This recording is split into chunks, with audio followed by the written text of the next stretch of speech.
Welcome to our deep dive today. We're going to be exploring this book that suggests we can learn a lot about life by looking to nature. It's all about observing patterns in the natural world and applying those lessons to our own lives. I think that's a fascinating premise. So often we get caught up in our own human-centric view of the world, and we kind of forget to look to nature for guidance. Exactly. And this book covers a pretty wide range of topics, everything from personal growth and relationships to even social and philosophical issues. It's like taking a walk through the forest and coming out with a totally fresh perspective on everything. What were some of the key insights that stood out to you when you were reading? Well, one thing that really struck me was the author's emphasis on the power of observation. He shares his personal story about how he got really into macrobiotics when he was younger. He's fascinated by the idea of balancing yin and yang energies through food choices. Macrobiotics can be a complex system. Did he find it challenging to apply those principles in his daily life? He admits that he went a bit overboard initially. He got so fixated on eating a perfectly balanced diet that he ended up consuming way too much shaved ice with sugar syrup. And it turns out that's a pretty yin combination according to macrobiotics. Oh, wow. That sounds like it could lead to some digestive issues. It definitely did. He ended up with some pretty nasty stomach cramps. But what's interesting is that he didn't just dismiss the experience as a mistake. He actually saw it as a valuable lesson about the dangers of fanaticism and the importance of finding balance. That's a great point. It's so easy to get caught up in an ideology or a system of beliefs and then kind of lose sight of the bigger picture. Mhm. Sometimes our own bodies have a way of reminding us to stay grounded. Exactly. He learned the hard way that even a seemingly healthy approach can become harmful if it's taken to an extreme. It sounds like this experience was a turning point for him. Did it change his approach to macrobiotics? Absolutely. He realized that true health and well-being come from a place of balance and moderation. It's not about rigidly adhering to a set of rules. It's more about listening to your body and finding what works for you. That's such a valuable lesson, and it extends far beyond just diet. It applies to so many areas of life. He also talks about how even a simple muscle cramp can offer insights into larger principles of health and well-being. He uses this as a metaphor for how closely observing natural phenomena can lead to unexpected discoveries. I love that idea. It's a reminder to pay attention to the world around us. There's so much we can learn from simply observing nature's patterns and rhythms. He emphasizes that we should always be open to new information and be willing to adjust our course based on what we learn. That reminds me of the saying, the only constant is change. We're constantly evolving and growing as we encounter new experiences and information. Another key theme in the book is learning from setbacks. The author talks about some major challenges he faced in his own life. He attempted to practice macrobiotics very strictly, but it didn't go well. And then he experienced the loss of his first wife, which led to a period of intense soul-searching. Those are incredibly difficult experiences to go through. It's remarkable how he found a way to connect those personal setbacks to the natural world. He drew a parallel to salmon. You know how salmon face incredible obstacles on their journey upstream to spawn. It's a testament to their resilience and determination. They literally swim against the current, pushing themselves to their limits. He saw a reflection of that in his own struggles. He realized that those experiences, though painful, ultimately led him to a deeper understanding of himself and his purpose. That's a powerful insight. It suggests that setbacks are not just roadblocks, they're opportunities for transformation. He came to believe that if we allow ourselves to learn from them, setbacks can help us become more resilient and clarify what truly matters to us. It sounds like he went through a profound period of growth and self-discovery. He did. And one of the key things he learned was the importance of giving. He was deeply inspired by his teacher George Osawa, who believed that giving is the most important teaching of all. That's a beautiful philosophy. It challenges us to think beyond our own needs and consider how we can contribute to something larger than ourselves. And he connects this idea back to salmon as well. He points out that salmon dedicate their lives to their offspring, even sacrificing themselves to ensure the survival of the next generation. So there's a profound selflessness in that act. It speaks to the interconnectedness of life and the importance of contributing to the well-being of others. It's a powerful example of how nature demonstrates the principle of giving. It's not just about material possessions. It's about sharing our time, our energy, our talents, whatever we have to offer. That's something we can all reflect on. How are we giving back to the world around us? Even small acts of kindness and generosity can make a difference. Absolutely. It's about cultivating a spirit of giving in our everyday lives. The author also explores a rather unexpected concept. Chewing. That seems like such a simple act. What's so profound about chewing? He sees it as a form of meditation. Now that's interesting. I wouldn't normally associate chewing with meditation. How does he make that connection? He explains that mindful chewing allows us to slow down, savor our food, and really connect with the experience of eating. It's about being fully present in the moment. I can see how that relates to mindfulness. We often rush through meals without paying attention to the taste, the texture, or even the act of eating itself. He argues that by chewing mindfully, we can actually improve our digestion. When we chew thoroughly, our saliva mixes with the food and breaks it down, making it easier for our bodies to absorb nutrients. That makes sense. We often overlook the importance of chewing in the digestive process. And as he does with so many concepts, he connects this back to nature. He believes that by observing how animals eat, we can learn valuable lessons about our own eating habits. What kind of observation that did he make? He noticed that animals tend to eat slowly and methodically. They chew their food thoroughly. They're not rushing or getting distracted. It's true. They seem to have an innate understanding of how to eat in a way that supports their bodies. He suggests that we can learn from their example and bring more awareness and intention to our own eating habits. I appreciate how he draws so many parallels between the natural world and human behavior. What other connections did he make? He delves into the differences between Eastern and Western ways of thinking. He's particularly intrigued by the concepts of never mind and no matter. Those are interesting phrases to focus on. They seem to represent contrasting approaches to life. He observes that in Eastern cultures, there's often a greater acceptance of things as they are a kind of never mind attitude.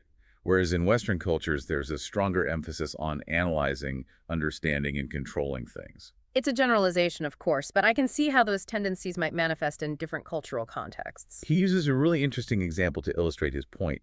He talks about how ancient Orientals didn't really care to document who invented important techniques like pasteurization. Pasteurization, the process of heating liquids to kill harmful bacteria. It's a fundamental technique for food safety. Exactly. But the author points out that in ancient Oriental cultures, the focus wasn't so much on individual recognition or achievement. It was more about achieving higher states of consciousness and living in harmony with nature. So they were less concerned with who made a discovery and more interested in its practical application. Exactly.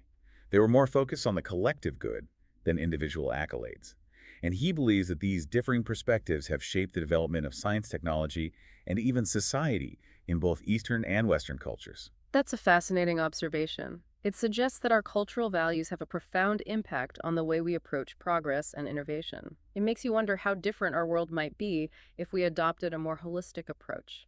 Another thought-provoking idea he explores is the concept that having a good memory can be a double-edged sword. That's an interesting perspective. We usually think of good memory as a positive trait. We do. But he argues that dwelling on past mistakes and negative experiences can lead to unhappiness. He suggests that we should focus on cultivating a memory that emphasizes gratitude for the good things in life. So it's about finding a balance between remembering and letting go, holding on to the lessons we've learned, but releasing the pain of the past. Exactly.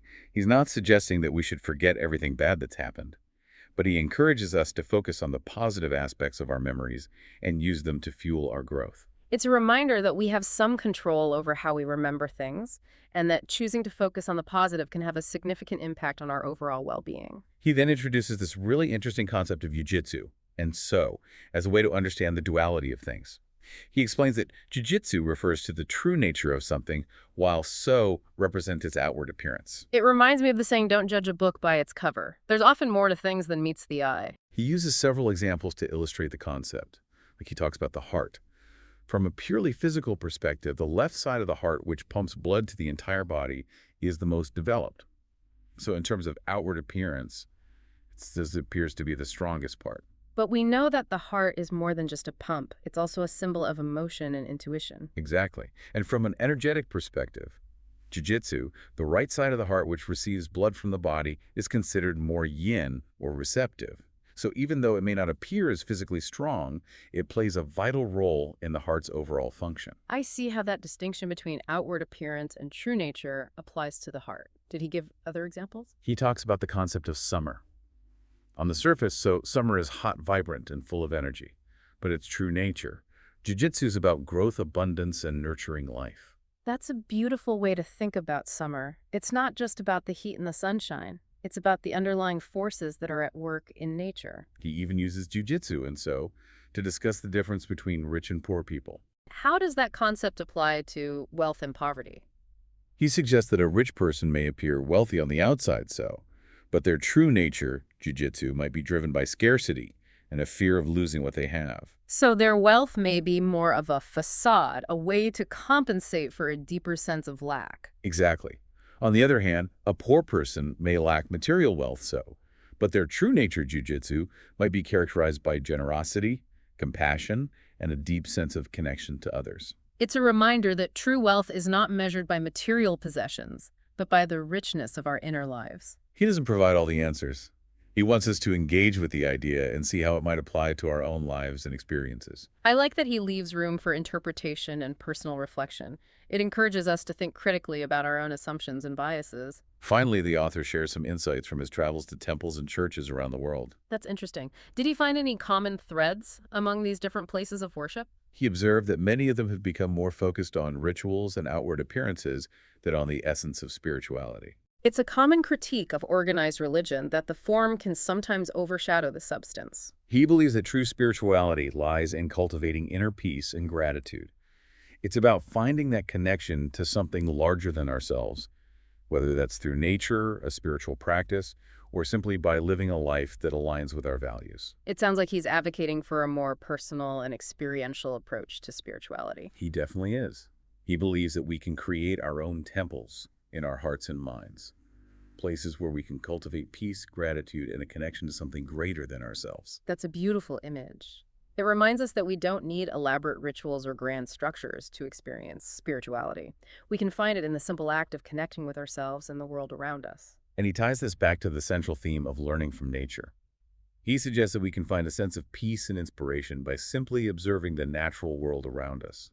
He sees nature as a kind of temple itself, a place where we can connect with something bigger than ourselves and find a sense of awe and wonder. It's a reminder that we don't always need elaborate rituals or structures to experience spirituality. We can find it in the simplicity and beauty of the natural world. That's a great place to pause for now. There's so much more to explore in this book. We'll pick up the conversation in part 2, where we'll delve deeper into the author's ideas about learning from nature and how we can apply those lessons to our own lives. Welcome back. It's great to continue exploring this thought-provoking book and its unique perspective on learning from nature. Yeah, I'm eager to dive back in. Remember how we were discussing the differences between Eastern and Western thinking? Those concepts of never mind and no matter really sparked my curiosity. Yeah, they offer a compelling lens for examining how cultural values can shape our approach to knowledge and progress. The author argues that Western science has become so focused on studying matter that it's reached a point of no matter. It's like we've become so fixated on breaking everything down into its smallest components that we've lost sight of the interconnectedness of it all. It's as if we're trying to understand a forest by analyzing each individual leaf without acknowledging the tree, the roots, the ecosystem in which it exists. Exactly. He contrasts this with Eastern philosophy, which emphasizes oneness and interconnectedness. It's not about analyzing the parts, but understanding the whole, recognizing the inherent order and flow of the universe. And he uses that phrase, never mind, to describe this Eastern perspective, not in a dismissive way, but as a way of accepting things as they are. It's about surrendering to the natural order of things, recognizing that there's a wisdom in the way the universe unfolds. He even suggests that this difference in perspective might explain why ancient Orientals didn't place as much emphasis on recording the names of inventors. It's as if they understood that knowledge belongs to everyone, that it's part of a collective inheritance. He believes that these contrasting approaches have had a significant impact on how we view the world. While Western science has given us incredible advancements in technology and medicine, he wonders if we've lost something along the way. Perhaps a sense of reverence for the natural world, or a deeper understanding of our place within it. He then challenges us to consider the true meaning of macrobiotics, going beyond simply following a specific diet. It's about understanding the principles of yin and yang and applying them to all aspects of our lives. He emphasizes the importance of balance, not just in our food choices, but also in our thoughts, actions, and relationships. It's about finding harmony between seemingly opposing forces, recognizing that they're actually complementary aspects of a unified whole. He even suggests a rather unconventional approach to achieving this balance, eating the whole cow. Eating the whole cow, that's quite a visual. What's the idea behind that? His point is that animals in nature consume all parts of their prey. He believes that this provides them with a balanced intake of nutrients. He's advocating for a more holistic approach to eating. It's about honoring the whole animal and recognizing that each part offers a unique nutritional value. He argues that by focusing on refined and processed foods, we're missing out on essential nutrients and creating imbalances in our bodies. It's like we're trying to build a house using only bricks without considering the need for mortar beams or a foundation. He points out that many traditional cultures that ate a wide variety of whole foods didn't suffer from the same chronic diseases that are so prevalent in modern society. It makes you wonder if our modern diet, with its emphasis on processed foods and refined sugars, is contributing to the rise in chronic illnesses. He specifically highlights the importance of fiber. He says that fiber plays a crucial role in maintaining a healthy heart and digestive system. We know that fiber helps regulate blood sugar levels, lowers cholesterol, and promotes a healthy gut microbiome. He explains that fiber binds to cholesterol in the digestive tract, preventing it from being absorbed into the bloodstream. It also adds bulk to our stools, helping to keep things moving smoothly through our digestive systems. It's essential for regularity and preventing constipation. He even shares an interesting observation about the outhouses at a macrobiotic institute he visited. He says that there's no unpleasant odor because of the high-fiber diet. That's an unconventional way to illustrate the point, but it certainly emphasizes the impact of fiber on digestion. He believes that modern society's focus on refined and processed foods has led to smaller bowel movements and more frequent urination. He sees this as a sign of imbalance, a disruption of the body's natural rhythms. He also touches on the dangers of sugar, going so far as to say that sugar is so detrimental to our health that its consumption should be restricted by law like narcotics. That's a bold statement, but it reflects a growing concern among health experts about the amount of sugar in the modern diet. He points out that sugar was only introduced into the human diet a few hundred years ago. Our bodies simply haven't had time to adapt to such a high intake. It's a relatively recent addition to our diet, yet it's become ubiquitous. He argues that sugar is a major contributor to many of the chronic diseases we face today, such as heart disease, diabetes, and even cancer. There's a growing body of research linking excess sugar consumption to inflammation, insulin resistance, and weight gain. He even draws a connection between sugar consumption and the outcome of the Vietnam War. That's an unexpected connection. How does sugar relate to the Vietnam War? He presents data showing that the Vietnamese people consumed far less sugar than Americans during that time. It's an interesting observation, but it's important to remember that there were many complex factors at play in the Vietnam War. He doesn't claim that it was the sole determining factor, but he suggests that this dietary difference could have contributed to the overall health and resilience of the Vietnamese people. It highlights the potential impact of diet on physical and mental stamina, even in extreme situations. He then delves into a fascinating exploration of Japanese alphabets and their potential impact on brain function. The Japanese writing system is quite different from the Roman alphabet we use in English. He explains that the Japanese writing system is based on syllables, combinations of vowels, and consonants, whereas the Roman alphabet uses individual letters. That's a fundamental difference. How does he relate that to brain function? He believes that the different sounds represented by the Japanese characters stimulate specific areas of the brain.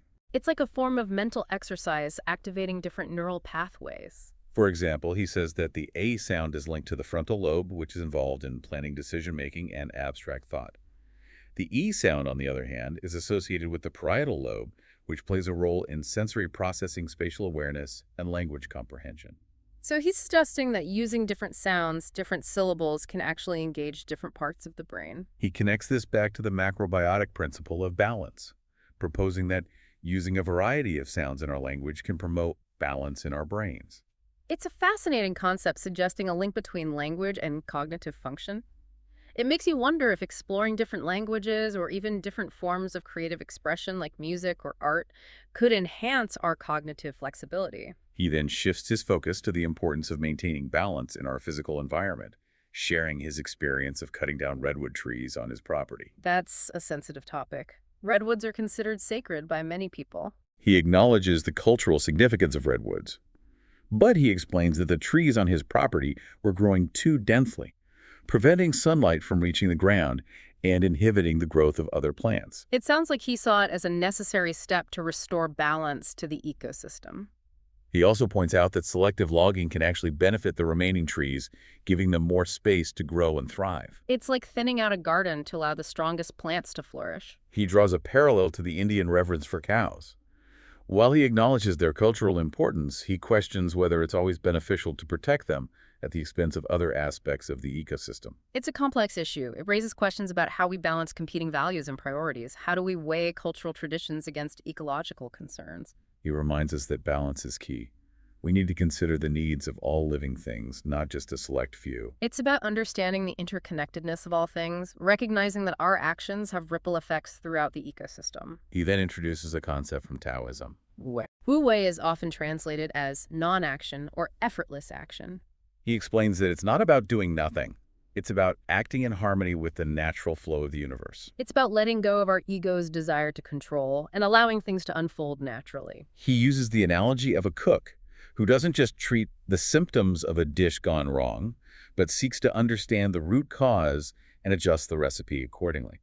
It's about taking a holistic approach, considering the interconnectedness of things and acting in a way that supports the overall balance. He also connects this concept to the idea that nothing in this world is permanent.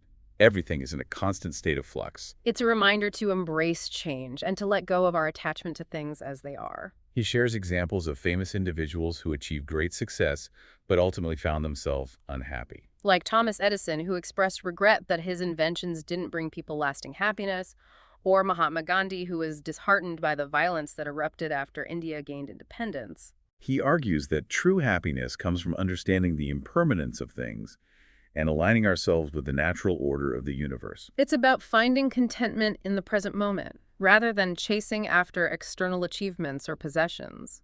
It's about recognizing that true fulfillment comes from within. He then revisits the concept of yin and yang, emphasizing that it's not about good versus bad, but about understanding the dynamic interplay of opposing forces. It's about recognizing that these seemingly opposite forces are actually complementary aspects of a unified whole. He shares a personal story about becoming ill after eating abalone and then working all night baking bread. That sounds like a recipe for imbalance. He explains that his illness was a result of consuming too many yang foods and depleting his yin energy. It's a reminder that even healthy foods can create imbalance if we don't pay attention to the principles of yin and yang. He encourages us to experiment with different foods and pay attention to how they make us feel, both physically and emotionally. It's about tuning in to our body's wisdom and finding what works best for us. He suggests that we observe how other people's dietary choices seem to relate to their overall character and constitution. It's like a real-life experiment in yin and yang, observing the effects of different dietary patterns on people's energy levels, moods, and overall well-being. He then presents the 12 unifying principles of yin and yang, offering a framework for understanding this ancient concept. These principles provide a roadmap for navigating the complexities of life, recognizing the interconnectedness of things and striving for balance in all areas. He emphasizes that there's no absolute yin or yang. Everything is relative and constantly changing. It's a dynamic dance between opposing forces, a never-ending process of seeking harmony. He reminds us that everything is yang at its center and yin at its periphery. It's like the structure of an atom with a dense nucleus at its core and electrons orbiting around it, or a tree with a strong trunk and delicate leaves. Or a human being with a solid core of values and a flexible outer personality. It's a reminder that true strength lies in balancing our inner and outer worlds. He then delves back into the concept of jitsu and so, which we discussed earlier, using the example of the heart again. The idea that the left side of the heart appears stronger, but the right side is considered more yin or receptive. He reminds us to look beyond surface appearances and consider the deeper essence of things. It's a call to look beneath the surface and discover the true nature of what we encounter. He also applies this concept to the seasons, explaining that while summer may appear hot and vibrant on the surface, its true nature is about growth and abundance. It's a reminder that even in the midst of outward chaos, there can be an underlying order, a hidden process of transformation taking place. He even uses Jiu-Jitsu and so to discuss the difference between rich and poor people, suggesting that a rich person may appear wealthy on the outside, but their true nature might be driven by scarcity and a need to hold on to positions. Whereas a poor person may lack material wealth, but their true nature might be characterized by generosity and the willingness to share what little they have. It's a thought-provoking way to challenge our assumptions about wealth and poverty, reminding us that true abundance comes from a place of inner richness, not from the accumulation of material possessions. It's about recognizing that true wealth is an inner quality, a state of mind, rather than a measure of material possessions. He then discusses the origins of religion. He suggests that religion began as a way to explain the unexplainable, to provide a framework for understanding the mysteries of life and death. It's fascinating to consider how our ancestors grappled with the unknown, how they sought to make sense of the world around them. He sees a connection between ancient practices like acupuncture and the development of religious beliefs. Acupuncture is based on the idea that our bodies are controlled by thousands of energy points. It's a holistic approach to healing that recognizes the interconnectedness of the physical, mental, and spiritual aspects of our being. He explains that these energy points were believed to be the dwelling places of gods or spirits. So the idea was that illness was caused by a blockage or imbalance in these energy points, and that acupuncture could restore harmony. He suggests that these ancient practices, rooted in a belief in the interconnectedness of all things, may have evolved into more formalized systems of beliefs, with rituals and ceremonies designed to appease the gods and ensure good health and fortune. It's a fascinating theory, tracing the roots of religion back to our ancestors' attempts to understand and influence the forces of nature. It speaks to a deep human desire to connect with something larger than ourselves.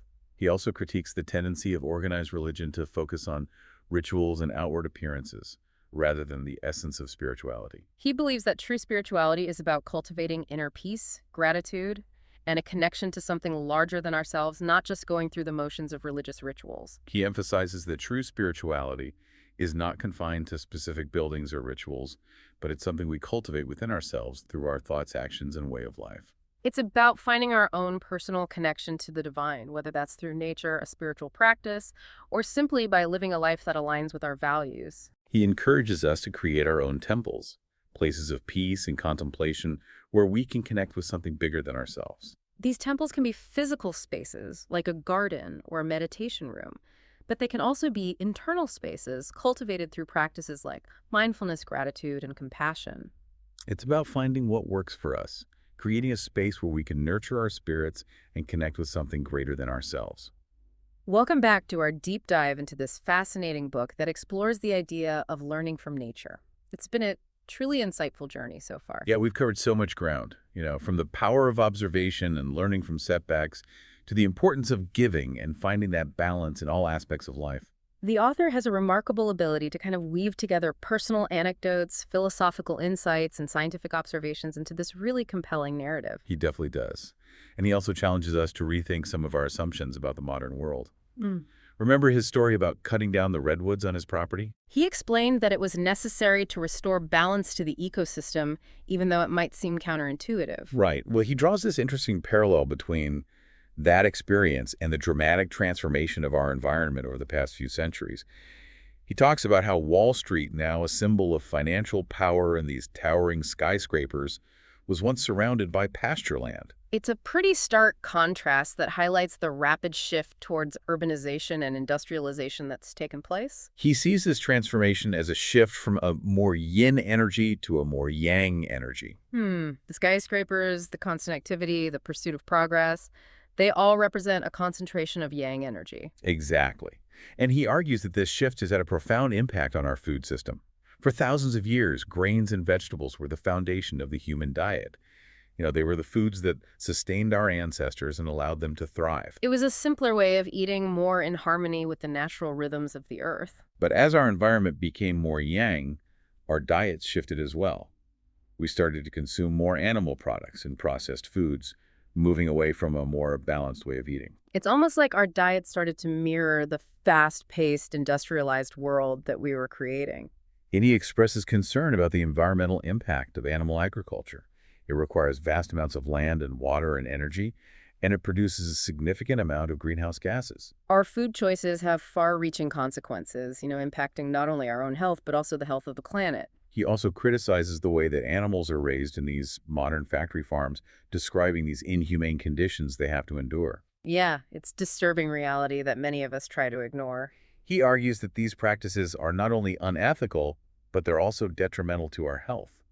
He believes that the stress and suffering that these animals experience is actually transferred to us when we consume their flesh. There's a growing awareness that the way animals are treated affects the quality of the food we consume. And he points out that this overuse of antibiotics in animal agriculture is contributing to the rise of antibiotic-resistant bacteria, which is a serious threat to public health. It's a reminder that our actions have unintended consequences. Our health is interconnected with the health of the animals we consume and the environment in which they're raised. He then challenges a common belief about the nutritional value of food. He cites a nutrition expert who claimed that a carrot grown in organically fertilized soil is nutritionally equivalent to a carrot grown in a crack in the sidewalk. That's a pretty surprising claim. I think most of us just assume that organically grown produce is more nutritious. I know, right?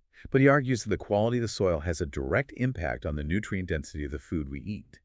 He believes that healthy soil produces healthy plants, and those plants in turn nourish our bodies. It makes sense intuitively. If a plant doesn't have access to the nutrients it needs, how can it be as nourishing? And he cites research showing that organically grown produce often contains higher levels of vitamins and minerals and antioxidants. There's a growing movement towards regenerative agriculture, which focuses on building healthy soil and reducing chemical inputs and promoting biodiversity. He then goes on to discuss the dangers of pesticides. He tells this story about a scientist who was studying the effects of herbicides on rice paddies in Vietnam during the war.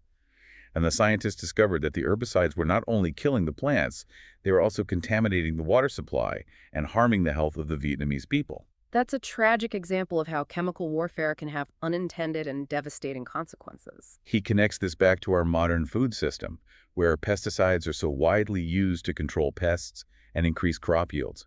He encourages us to be mindful of the food we choose and to support farmers who are using sustainable practices. It's about making conscious choices that protect our health and the health of the planet. It's recognizing that we're all interconnected. Our actions have ripple effects throughout the ecosystem. Then he brings up that concept of wu-wei again. The idea of effortless action. He explains that it's not about passivity, but about aligning ourselves with the forces of nature, rather than trying to control them. He makes this analogy of a sailor adjusting their sails to the wind, rather than trying to force the wind to change direction. That's a beautiful analogy. Working with nature rather than against it. He shares this personal story about a time when he was feeling totally overwhelmed by work and family life. Trying to control everything and just feeling stressed and depleted. It's so easy to fall into that trap of trying to control everything. He realized he needed to let go and surrender to the flow and trust that things would work out. He started practicing wu-wei, letting go of that need to control every outcome. It sounds like a pretty profound shift in perspective. Did it make a difference? He said he found that this new approach brought him a sense of peace and ease that he had been missing. And he encourages us to experiment with wu-wei in our own lives to see if it can help us find more balance and harmony. It's about trusting the process and letting go of our attachment to outcomes and finding that peace in the present moment. The author concludes the book by reflecting on his own life and the lessons he's learned. He acknowledges that he's made plenty of mistakes, but he's grateful for the experiences that have shaped him. It's a reminder that life is a journey. It's about learning from our experiences and continuing to evolve. He encourages us to kind of embrace our imperfections and see our mistakes as opportunities for growth. Letting go of the need to be perfect and embracing the messy, unpredictable nature of life. He reminds us that life is a journey, not a destination. Savoring the ride, appreciating the beauty of each moment, and trusting that we're exactly where we need to be. He leaves us with this final thought, encouraging us to continue exploring the wisdom of nature and applying its lessons to our own lives. It's about staying connected to the natural world, finding inspiration in its cycles and rhythms, and learning from its timeless wisdom. He believes that by connecting with nature, we can find a sense of peace and purpose and belonging that's often missing in our modern world. It's a call to return to our roots, to remember our place in the web of life, and to find our own unique way to contribute to the well-being of all. That's a beautiful message to end on. Yeah. As we wrap up our deep dive, I encourage you to reflect on the ideas we've explored today. What resonated with you? What insights did you gain? And how can you apply these lessons to your own life? And I'm curious to hear your thoughts as well. What stood out to you? What questions do you still have? And how has this deep dive inspired you to live a more balanced and fulfilling life? Thank you for joining us on this journey of exploration and discovery. Until next time, keep exploring, keep learning, and keep connecting with the wisdom that surrounds us.